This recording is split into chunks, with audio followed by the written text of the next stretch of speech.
ಚುನಾವಣೆ ಸಂದರ್ಭದಲ್ಲಿ ತಲವಾರುಗಳನ್ನು ಇಟ್ಕೊಂಡು ಅಡ್ಡಾಡ್ತಿದ್ರು. ಆ ಸಂದರ್ಭದಲ್ಲಿ ಕಂಪ್ಲೇಂಟ್ ಆಯಿತು. ಆವಾಗ ಹೋಗಿ ಕೋಟೆ ಪೊಲೀಸ್ ಇನ್ಸ್ಪೆಕ್ಟ್ರು ಬೆದರಿಸಿ ಬಂದರು ಅಷ್ಟೇ ಹೊರತು ನಿಜವಾದ ಆ್ಯಕ್ಷನ್ ತೊಗೊಂಡಿದ್ರೆ ಮಾರನೇ ದಿವಸ ಈ ಥರ ಆಗ್ತಿದ್ದಿಲ್ಲ. ಅವರು ವಿವರಕ್ಕೆ ಹೇಳಿದರೆ ನಾನು ಪೊಲೀಸ್ ಇಲಾಖೆ ನಿಷ್ಕ್ರಿಯ, ಇನ್ನೇನು ವಿಜ್ಞಾಪನ ಬಳಸಲಿ, ಯಾರ್ದು ರೌಡಿಗಳಿಗೆ ಇನ್ಯಾರು ಭಯ ಇಲ್ಲ, ಯಾರು ಭಯ ಇರಬೇಕು ಸ್ವಾಭಾವಿಕವಾಗಿ. ಇನ್ನು ಯಾವಾಗ ಪೊಲೀಸ್ ಇಲಾಖೆ ನಿಷ್ಕ್ರಿಯ ಆಗುತ್ತೋ ಹಿಂದೂ ಸಮಾಜನೇ ಜಾಗೃತಿ ಆಗಬೇಕಾಗುತ್ತೆ.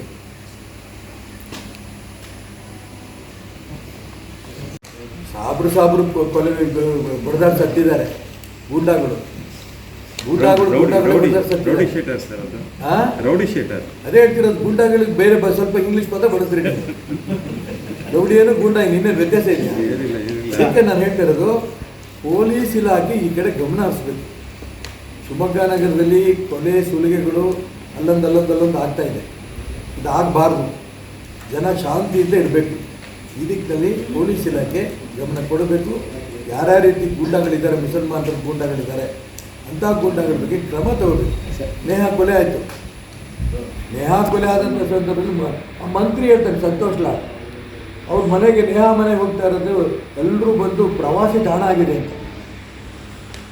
ಮಾನವೀಯತೆಯಿಂದ ಅವ್ರ ಮನೆಗೆಲ್ಲ ಹೋಗಿದ್ರು. ಹಾಗಾದ್ರೆ ಮುಖ್ಯಮಂತ್ರಿನೂ ಹೋದ್ರು. ಪ್ರವಾಸ ಮಾಡೋಕ್ಕೆ ಹೋಗಿದ್ರಾ? ಪಿಕ್ನಿಕ್ ಹೋಗಿದ್ರಾ?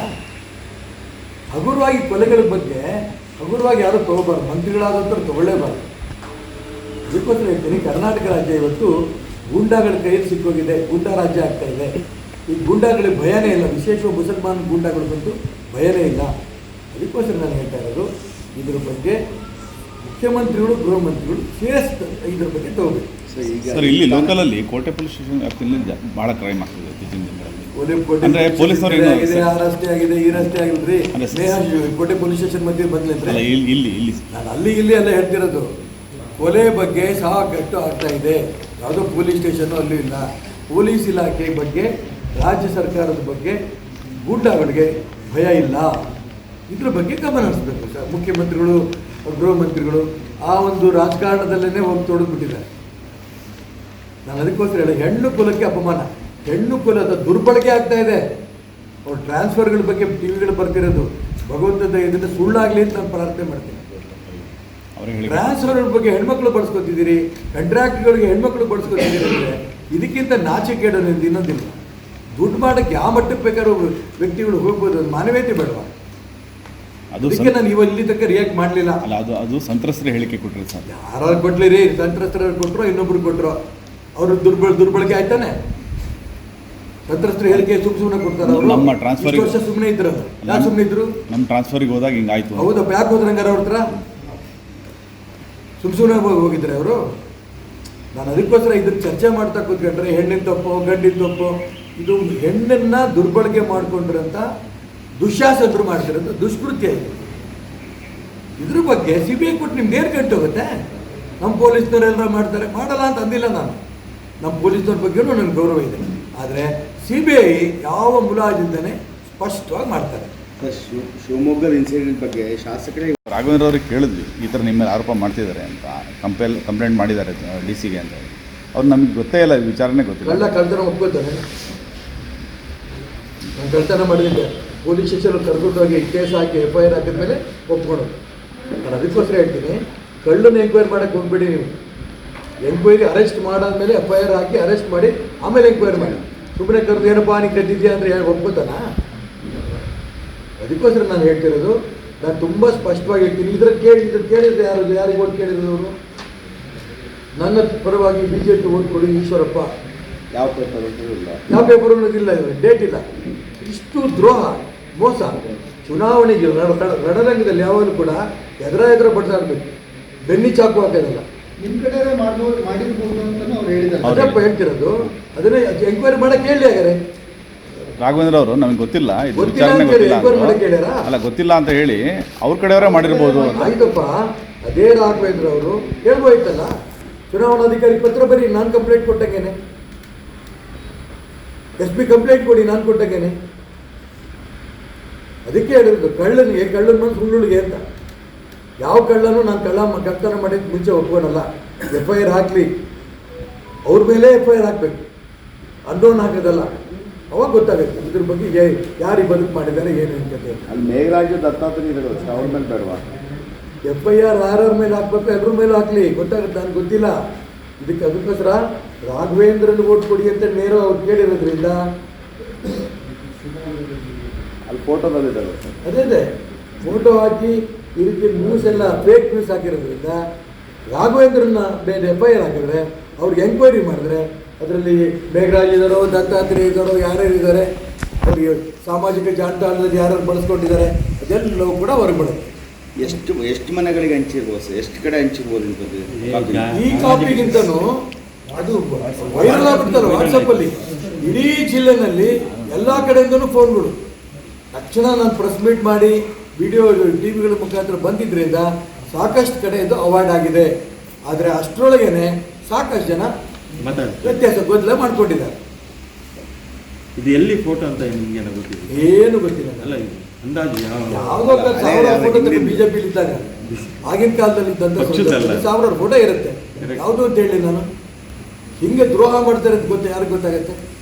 ಅಧಿಕೃತ ಯಾವ ಪೇಪರು ಅಲ್ಲ, ಅಧಿಕೃತ ಯಾವ ಚಾನಲ್ ಅಲ್ಲ, ಅಲ್ಲೇನು ಹೆಸರಿಲ್ಲ, ಯಾವುದೇ ಅದೇ ಅದೇ ಅದೇ ಈ ಎಷ್ಟು ಮತಗಳ ಅಂತರದಿಂದ ಗೆಲುವು? ಅಲ್ಲ, ಈ ರೀತಿ ಗೊಂದಲಗಳು ಮಾಡಿರೋದು ಒಂದು ಅಲ್ಲ, ಗೆಲುವು ನಿಶ್ಚಿತ. ಅದೇ ಹೇಳ್ತಾರೆ, ಗೊಂದಲಗಳು ಮಾಡಿ ಮುಂಚೆ ನಾನು ಮೊನ್ನೆ ಹೇಳಿದ್ದೆ 2 ಲಕ್ಷ ಅಂತರದಲ್ಲಿ ಗೆಲ್ತೀನಿ ಅಂತ. ಒಂದು ಈ ಗೊಂದಲದಿಂದ ಎಷ್ಟು ವ್ಯತ್ಯಾಸಗಳಾಗಿದೆ ನನಗಿನ್ನೂ ಗೊತ್ತಿಲ್ಲ. ಎರಡನೇದು, ಮುಸಲ್ಮಾನರು ಬ್ಲಾಕ್ ಆಗಿ ಹಿಂಗೆ ಮಾಡ್ತಾರೆ ಅಂತ ಯಾವತ್ತೂ ನಾನು ನೋಡಿರಲಿಲ್ಲ.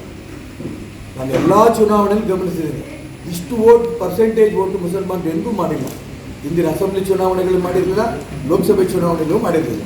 ಹಾಗಾಗಿ ಆ ಮುಸಲ್ಮಾನರು ಓಟ್ ಎಷ್ಟರ ಮಟ್ಟಿಗೆ ಲೋಕಸಭೆ ಚುನಾವಣೆಯಲ್ಲಿ ಮೇಲೆ ಪರಿಣಾಮ ಬೀರುತ್ತೆ, ಅದೆಷ್ಟು ಮಟ್ಟಿಗೆ ಕಾಂಗ್ರೆಸ್ಗೆ ಲಾಭ ಆಗುತ್ತೆ ನನಗೆ ಗೊತ್ತಿಲ್ಲ. ಎರಡನೇದು, ಈ ಫೇಕ್ ನ್ಯೂಸ್ ಏನು ಹರಡಿದ್ದಾರೆ ಇದು ಎಷ್ಟು ಮಟ್ಟಿಗೆ ಎಫೆಕ್ಟ್ ಇದೆ ಅದು ಗೊತ್ತಿಲ್ಲ. ಒಟ್ಟಾರೆ ನಾನು ಗೆಲ್ತೀನಿ ನಾನು, ಜಾತಿ ಮೇಲಲ್ಲ. ಇಲ್ಲ, ಪೆಂಡ್ರೈವ್ ವಿಚಾರ ಏನೋ ಹೇಳಿದ್ರಿ ಸರ್.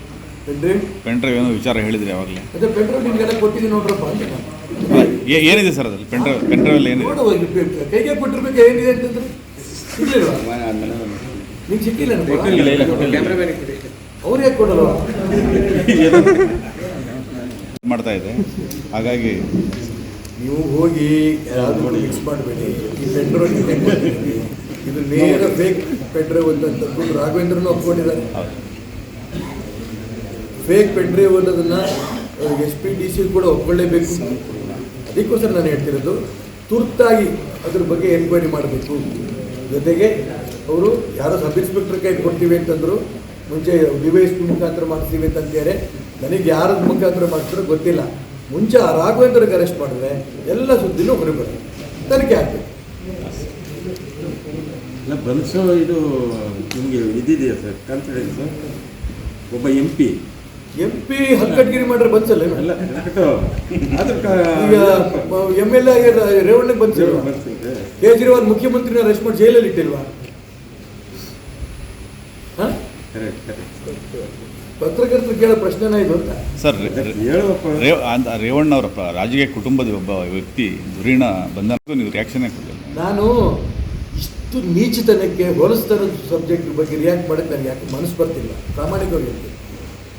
ಮತ್ತು ಕೊಡ್ತಾ ಇರೋದು ಕಾರಣಗಳು, ಯಾರ ಅಧಿಕಾರಿಗಳು ಟ್ರಾನ್ಸ್ಫರಿಗೆ ಬಳಸ್ಕೊತಿದ್ದಾರಂತೆ, ಯಾರೋ ಕಾಂಟ್ರಾಕ್ಟ್ರು, ನನಗೆ ಒಂಥರ ಅಸಹ್ಯ ಆಗುತ್ತೆ. ಅದಕ್ಕೆ ನಾನು ರಿಯಾಕ್ಟ್ ಮಾಡ್ತೀನಿ. CBI ಕೊಡಲಿ ನಾನು ಒತ್ತಾಯ ಮಾಡ್ತೀನಿ, ಅದಕ್ಕೆ ಜಾಸ್ತಿ ನಾನು ಹೇಳಲ್ಲ. ಅದಕ್ಕೆಪ್ಪ ಅವ್ರ ಮೇಲೆ ಇವ್ರ ಮೇಲೆ ಅವರು ಎಲ್ಲ ಹಾಕ್ತಾ ಇದ್ದಾರೆ. ನಾನು ಅದಕ್ಕೆ ನಾನು ಏನು ಹೇಳಕ್ಕೆ ಹೋಗಲ್ಲ. ಇದನ್ನು CBI ಕೊಡೋಕ್ಕೆ ಯಾಕೆ ಹಿಂದೆ ಮುಂದೆ ನೋಡ್ತಿದ್ದಾರೆ? ಅದು DK ಇದ್ದಾರೋ ಇವರು ಕುಮಾರಸ್ವಾಮಿ ಇದ್ದಾರೋ ನನಗೆ ಡೀಟೇಲ್ ಗೊತ್ತಿಲ್ಲ. ನಾನು ಅದಕ್ಕೋಸ್ಕರನೇ ಇಡೀ ದೇಶ ಒಂದು ರೀತಿಯ ಹೆಣ್ಣಿನ ಕುಲಕ್ಕೆ ಅಪಮಾನ ಆಗಿದೆ. ನಾವು ಹೆಣ್ಣಿನ ತಾಯಿಯನ್ನು ಕರೆಯುವಂಥ ದೇಶ ಭಾರತ. ಆ ಹೆಣ್ಣಿನ ಕುಲಕ್ಕೆ ಅಪಮಾನ ಮಾಡಿರೋದ್ರಿಂದ ನಾನು ಮುಖ್ಯಮಂತ್ರಿಗಳಿಗೆ, ಗೃಹ ಮಂತ್ರಿಗಳಿಗೆ ಒತ್ತಾಯ ಮಾಡ್ತೇನೆ. ನಾನು ಇದನ್ನು ರಾಜಕೀಯಪಡಿಸಲಿಕ್ಕೆ ಇಷ್ಟಪಡೋದಿಲ್ಲ. ಹೆಣ್ಣಿನ ಕುಲಕ್ಕೆ ಅಪಮಾನ ಆಗಿರೋದ್ರಿಂದ, ಕರ್ನಾಟಕ ರಾಜ್ಯದ ಮುಖಾಂತರನೇ ಅಪಮಾನ ಆಗಿರೋದ್ರಿಂದ ದಯವಿಟ್ಟು ನೀವು ಇದನ್ನು ಹಿಂದೆ ಮುಂದೆ ನೋಡಿದ್ರೆ CBI ಕೊಡಿ, ಇದು ನನ್ನ ಒತ್ತಾಯ.